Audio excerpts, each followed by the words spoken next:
Delimitation అని హైదరాబాద్ మరి 300 డివిజన్లు చేయాలనేటువంటి హరీబరీ కార్యక్రమంలో దీన్ని హైదరాబాద్ కార్పొరేషన్ జిహెచ్ఎంసీలో మేము ప్రభుత్వాన్ని ఎండగట్టడం జరిగింది.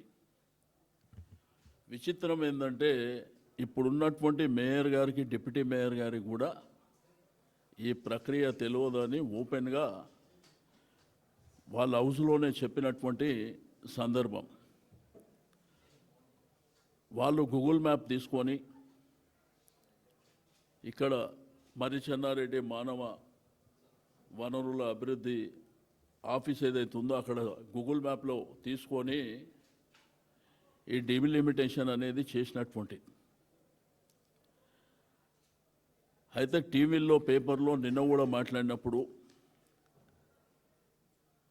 హైదరాబాద్, మల్కాజిగిరి, సైబరాబాద్ అని 3 కార్పొరేషన్ల కింద అని లేకపోతే 3 డివిజన్లు కలిపి 1 అనేటువంటిది మనకు క్లియర్గా.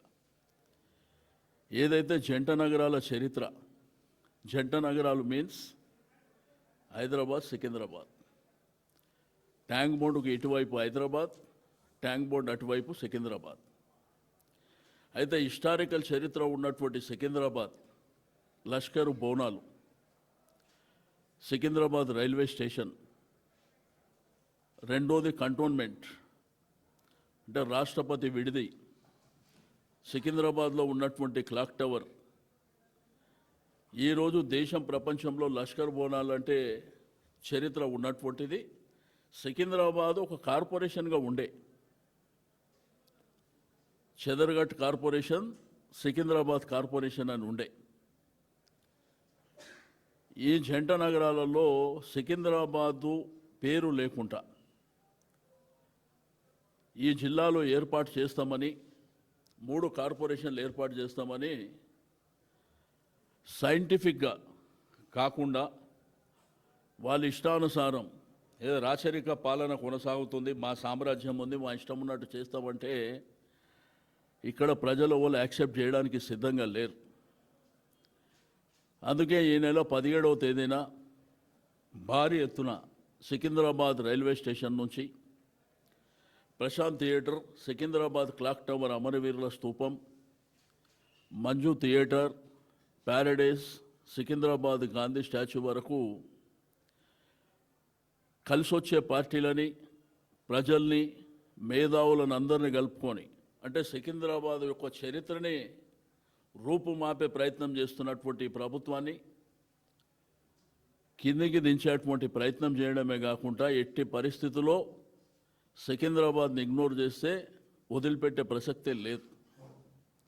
అది చరిత్ర. రాజశేఖర రెడ్డి గారు ఉన్నప్పుడు 202 సంవత్సరాల సెలబ్రేషన్స్ కూడా జరిగినటువంటి ప్రభుత్వానికి మా ప్రాంత ప్రజలు ట్యాక్సులు కడుతున్నారు. మా ప్రాంతం ట్యాక్సులు మాకే ఖర్చు పెట్టాలనేటువంటి ప్రధానమైనటువంటి డిమాండ్తోని లష్కర్ సాధన సమితి ఒకవైపున ప్రయత్నం చేస్తున్నటువంటి సందర్భం. ఆ పక్కన డిఫెన్స్ ఉంది, రాష్ట్రపతి విడిది ఉంది, కంటోన్మెంట్ బోయిన్పల్లి ప్రాంతం ఉంది,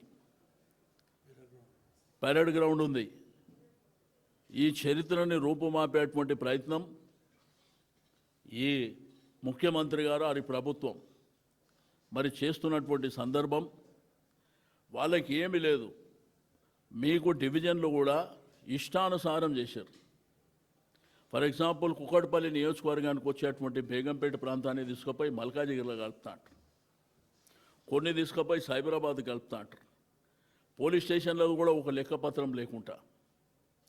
సికింద్రాబాదు పార్లమెంటరీ నియోజకవర్గం ఉంది, అంబర్పేట కానీ, సికింద్రాబాద్ అసెంబ్లీ కానీ, సనత్ నగర్ కానీ, ఈ వైపున ఖైరతాబాద్ కావచ్చు, జూబ్లీ హిల్స్ కావచ్చు, కార్వాన్ కావచ్చు, మరి అదేవిధంగా హిమాయత్ నగర్లో ఒక డివిజన్ కావచ్చు.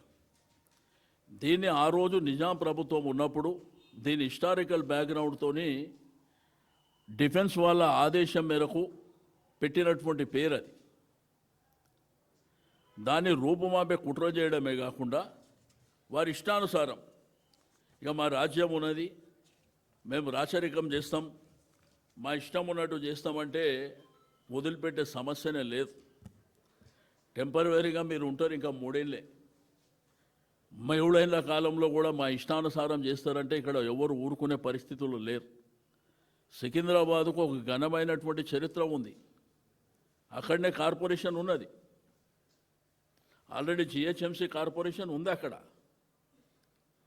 దీని హిస్టారికల్ బ్యాక్గ్రౌండ్ని పక్కన పెట్టి సికింద్రాబాద్, ఇప్పుడు మల్కాజిగిరి అనేది ఒక గ్రామం, సైబరాబాద్ అనేది ఒక గ్రామం, శంషాబాద్ అనేది ఒక గ్రామం. కాలక్రమేణా డెవలప్మెంట్ జరుపుకుంటూ పోయినాయి. ఆ ప్రాంతాలని ఇగ్నోర్ చేయమని మేము చెప్పాం. కానీ చరిత్ర ఉన్న సికింద్రాబాద్, హైదరాబాద్లో ఎవరు వచ్చినా జంట నగరాలు, నిన్న శ్రీధర్ బాబు గారు పదే పదే జంట నగరాలు అని మాట్లాడండి. జంట నగరాలు ఏవి? సికింద్రాబాద్ హైదరాబాద్ కలిస్తే జంట నగరాలు. ముఖ్యమంత్రి గారికి ధైర్యం ఉంటే హైదరాబాద్ పేరు తీసేయమని చెప్పు. అట్లా కాకుండా మీ ఇష్టానుసారం చాలా పెద్ద కార్యాచరణ చేపట్టబోతున్నాం. దీంట్లో 17వ తారీఖు నాడు ప్రారంభం. ఆ తర్వాత రైల్వే స్టేషన్ సికింద్రాబాద్ రైలు రోకో కార్యక్రమాలు ఉంటాయి, నిరార దీక్షలు ఉంటాయి. అహింసా మార్గంలో అన్ని కార్యక్రమాలని మరి ప్రజలందరినీ, మేధావులని, ప్రజల్ని, విద్యార్థులని చైతన్యవంతం చేసి దీనికి ఒక రూపకల్పన చేస్తాం. సికింద్రాబాద్ జోనల్ కమిషనర్, ఏదైతే సికింద్రాబాద్ కోర్టు పక్కన జోనల్ కమిషనర్ ఆఫీస్ ఉంటే ఆ డివిజన్ మోండా మార్కెట్ డివిజన్ తీసుకుపోయి మల్కాజిగిరికి పోమంటారు. అంటే సికింద్రాబాద్ ప్రజలు మల్కాజిగిరికి పోవాలి, లేకపోతే సైబరాబాద్ పోవాలి, బేగంపేట పోయి మల్కాజిగిరికి పోవాలంట. ఇది విచిత్రమైనటువంటిది డీలిమిటేషన్ ప్రక్రియ. మీకు 111 జీవో సవరించకుంటేనే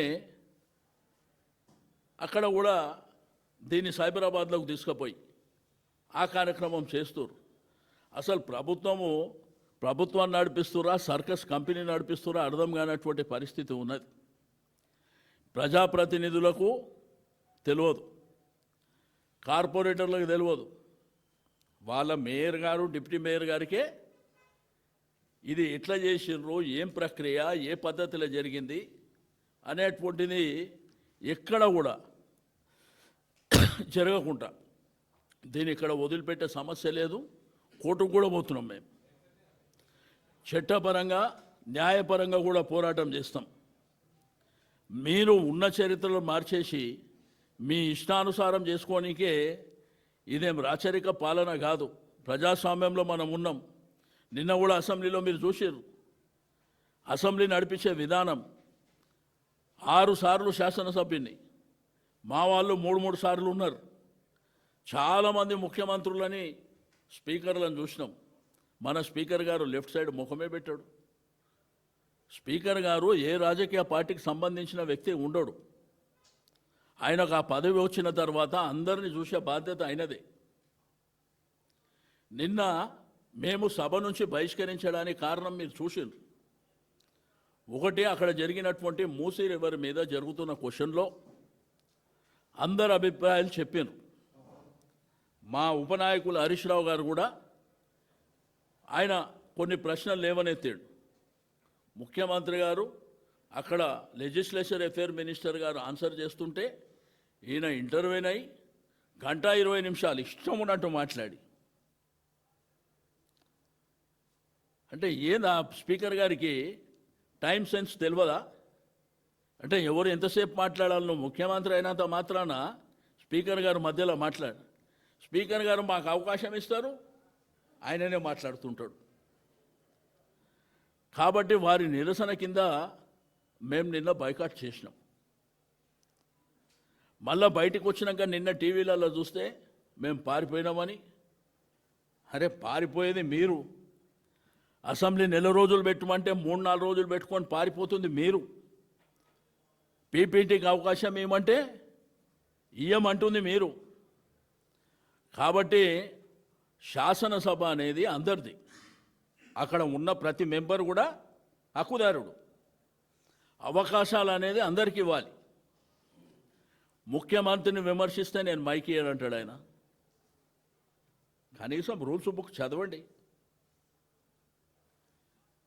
ముఖ్యమంత్రి గారిని అంటే విమర్శిస్తే డబ్బా కొట్టాలనా, భజన చేయాలనా నీకు మీ ముఖ్యమంత్రికి? ప్రతిపక్షాల పాత్ర ఏంది? ప్రజా సమస్యల్ని అసెంబ్లీలో మా గల్లమెత్తడం, ప్రభుత్వాన్ని ఆకర్షించడం, తద్వారా పనులు జరగాలనేదేదా ప్రతిపక్ష పార్టీలది. అట్లా కాకుండా ఈయన డబ్బా కొట్టమంటాడు. అరే స్పీకర్ గారు చెప్పే మాటన నేను ఆన్ రికార్డు చెప్తుండే, ఆయన ఏమని ముఖ్యమంత్రిని విమర్శిస్తే నేను మైక్ ఇయ్యను అంటాడు. నీకు కూడా స్పీకర్ గారికి కూడా కొన్ని రూల్స్ రెగ్యులేషన్స్ ఉంటాయి దాంట్లో. కాబట్టి మాకు మైక్ ఇచ్చే అవకాశం లేదు. మాకు మైక్ ఇచ్చినా ఆయనే మాట్లాడుతుండు మధ్యలో. కాబట్టి రెండోది చీఫ్ విప్పులు వాళ్ళ బాధ్యత ఏందండి? ప్రభుత్వానికి ప్రతిపక్షాలను సమన్వయం చేయడం వాళ్ళ బాధ్యత. వాళ్ళ బాధ్యతలు లేనేలేరు. ఎప్పుడు మమ్మల్ని విమర్శించాలి, ఎప్పుడు మమ్మల్ని తిట్టాలి, ఈ కార్యక్రమాలు పెట్టుకుంటారు. ముఖ్యమంత్రి గారు అంత భూతు పురాణం మాట్లాడితే శ్రీధర్ బాబు గారికి అనిపిస్తలేదు. ఆయన నేను లేచి అడిగితే ఏమంటాడంటే మీ పేరు పెట్టి చెప్పిండా అని మాట్లాడుతుండే. ఆయన ఓపెన్గా మా దిక్కు చూపిస్తూ మాట్లాడిండు. మిమ్మల్ని తీసుకుపోయి అనంతగిరి హాస్పిటల్లో జాయిన్ చేయాలని చెప్పి మా వైపు చూపించి మాట్లాడిండు. ఆయన లెజిస్లేచర్ అఫేర్ మినిస్టర్ గారు మీ పేరు చెప్పలేదు కదా అని చెప్పి ఆయన తెలివిగా మాట్లాడుతాం. కాబట్టి మాకు మా ఎమ్మెల్యేలకు వచ్చేటువంటి గౌరవం దక్కే వరకు మేము ఆ శాసనసభకి ఎందుకు పోవాలండి? దేనికోసం పోవాలి? ఇప్పుడు ఆడ మాకు మైక్ ఇవ్వనంటారు, ప్రతి విషయం బుల్డోజ్ ఇచ్చే కార్యక్రమం. ఒక క్వశ్చన్ మీద ముఖ్యమంత్రి 1-20 నిమిషాలు మాట్లాడవచ్చా? మాట్లాడితే మాకు కుళ్ళుందంట మా కడుపులో. నీకే ఆ విషయం ఉంది కదా, ఆ కంపంతా నీ నోటి నుంచే వస్తుంది కదా. నేను అనేక సందర్భాల్లో ఒక సీనియర్ శాసనసభ్యునిగా చెప్తున్నా, ముఖ్యమంత్రి గారి భాష మార్చుకోవాలి. ఇప్పటి ఉన్నటువంటి జనరేషన్ పిల్లలు ప్రజలు కూడా పాడైపోయేటువంటి సందర్భం వస్తుంది. నీ భాషను చూసి మీరు మార్చుకోవాలి. ఒకవైపున ఏం చెప్తాడు, అందరి అభిప్రాయం తీసుకుంటా, నేను ఎట్లా చేస్తే బాగుంటుందో చెప్పండి, మీ అందరి అభిప్రాయాలు. వెంటనే ఉరి తీయాలని కసబ్తో పోల్చడం ఈ విధమైనటువంటిది. కాబట్టి సికింద్రాబాద్ జిల్లా విషయంలో ఎట్టి పరిస్థితుల్లో, సికింద్రాబాద్ కార్పొరేషన్ విషయంలో వెనక్కి తగ్గే ప్రసక్తే లేదు. చాలా పెద్ద ఎత్తున పోరాటం చేయబోతున్నాం. 17వ తారీఖు నాడు ఇచ్చేటువంటిది ఫస్ట్ ప్రోగ్రాం అది. ఆ తర్వాత ప్రజల్ని చైతన్యవంతం చేసిన తర్వాత ప్రజల అభిప్రాయాలు, మేధావుల అభిప్రాయాలు, విద్యార్థుల అభిప్రాయాలు, సంఘాల అభిప్రాయాలు, ప్రజాప్రతినిధుల అభిప్రాయాలు తీసుకొని కార్యాచరణ కంటిన్యూగా ఉంటుంది. మీ డివిజన్ డీలిమిటేషన్ కూడా మీరు ప్రాపర్గా చేయలే. 4-5 రోజులలో జరుగుతుందా ఎక్కడన్నా? ఇంత పెద్ద గ్రేటర్ హైదరాబాదు 24 అసెంబ్లీ నియోజకవర్గాలు ఉన్నటువంటి పరిధిలో మీరు వారం లోపల అన్నీ జరిగిపోయినాయి అంటాడు. ఏ పద్ధతిలో చేసిర్రు? ఎవరిని అడిగినరు? ప్రజల్ని కన్సర్న్ చేసిర్రా? లేదు ప్రజాప్రతినిధిని అడిగినరా? ఎవరిని అడగకుండా మీ ఇష్టానుసారం చేసుకొని నా ఇష్టం ఉన్నట్టు నేను చేసుకుంటా అంటే చరిత్రను కూడా మార్చేస్తామంటే. అరే జంట నగరాలంటేనే హైదరాబాద్, సికింద్రాబాద్.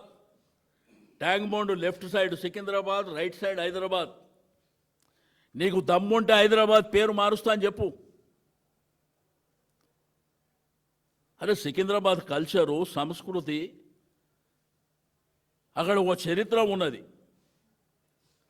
ఆ చరిత్రను నువ్వు మార్చేసి కొత్తగా ఏర్పడ్డటువంటి గ్రామాలకు నువ్వు పోవాలన్న పద్ధతిలో మీరు చేస్తే దీన్ని సమాజము మిమ్మల్ని అప్రిషియేట్ చేసే పరిస్థితి కాదు, మిమ్మల్ని పొందబెట్టే పరిస్థితి వస్తుంది, గుర్తుపెట్టుకోవాలి. నిన్న శ్రవణ్ గారు శాసన మండలిలో చాలా డీటెయిల్గా డీటెయిల్గా చెప్పిండు అసలు మీరు చేసే పద్ధతి కరెక్ట్ కాదని. ఎవరైనా గూగుల్ మ్యాప్లో చూసి నీకు సిస్టమ్ని అంతా మార్చేస్తామని అంటే ప్రజల మనోభావాలతో మీరు ఆడుకుంటారా? ఏమి ఇష్టం ఉన్నట్టు మీరు చేసుకునే హక్కు మీకు ఉన్నదా? అరే మేము రాచరిక పరిపాలన మాదిరి ఎప్పుడో చరిత్రలో పుస్తకాలు చదివినప్పుడు రాచరికం అంటే ఏ పద్ధతిలో ఉంటుందో ఆ పద్ధతిలో చేసుకుంటూ పోతామనే విధంగా మీరు ప్రవర్తిస్తే ఏం పద్ధతి అండి? అసెంబ్లీలో అదే పద్ధతి. 5 మంది ఎమ్మెల్యేలు ఉంటే 5 మందికి ఆ రోజు అవకాశం ఇచ్చినాం మేము. అంటే ఇక్కడ శాసనసభ అంటే మీ మీ మీ ఆస్తియా? మీ గాంధీ భవనా? ఏమి ఇష్టం ఉన్నట్టు చేసుకోనీకే? అది పద్ధతి లేదు. ఇంత పెద్ద గ్రేటర్ హైదరాబాద్ని మీ ఇష్టం ఉన్నట్టు డివిజన్లు కానీ అక్కడ ప్రజలతోని సంబంధాలు లేకుండా గూగుల్ మ్యాప్ ముంగట పెట్టుకొని నువ్వు గీసుకుంటా పోతే ఏం పద్ధతి అది? మీ కమిషనర్లు, జోనల్ ఆఫీసులు, మీ వార్డ్ ఆఫీసులు అక్కడ పెట్టుకొని అక్కడ ఉన్నోళ్ళంట. ఇప్పుడు అమీర్పేట ఉంది, అమీర్పేటలో వార్డ్ ఆఫీస్ ఉన్నది, ఖైరతాబాద్లో జోనల్ ఆఫీస్ ఉంది. అక్కడ వాళ్ళంటే శంషాబాద్కు పోవాలంట. ఏం పద్ధతి అది? అక్కడ ప్రజలకు పరిపాలనా సౌలభ్యం కోసం కేసీఆర్ గారు ప్లాన్ చేశారు ఆ రోజు. మేము కూడా ఆ రోజుల్లో 150 డివిజన్లు చేసినప్పుడు ప్రజల్ని కన్సల్ట్ చేసినాం, ప్రజాప్రతినిధులను కన్సల్ట్ చేసినాం, అధికారులను కన్సల్ట్ చేసినాం. మీరేంది మీ ఇష్టం ఉన్నట్టు చేసుకోనికే? కాబట్టి సికింద్రాబాద్ ప్రజల్లో యాక్సెప్ట్ చేసే ప్రసక్తే లేదు. సేమ్ టైం అన్ని నియోజకవర్గాలలో ఎక్కడెక్కడైతే డీలిమిటేషన్ అని చెప్పినరో ఇష్టం ఉన్నట్టు చేసేసారు. పద్ధతి లేదు, పాడు లేదు. కనీసం మేయర్కు తెలియదానండి. నేను కౌన్సిల్లో ఆన్ రికార్డ్ మేయర్ గారిని గుండె మీద చేసుకొని చెప్పండి మీకు తెలుసా అంటే ఆమె ఓపెన్ ఆన్ రికార్డులే చెప్పింది, అన్న నాకు కూడా తెలియదు అని చెప్పి. మరి ఏం పద్ధతి ఇది?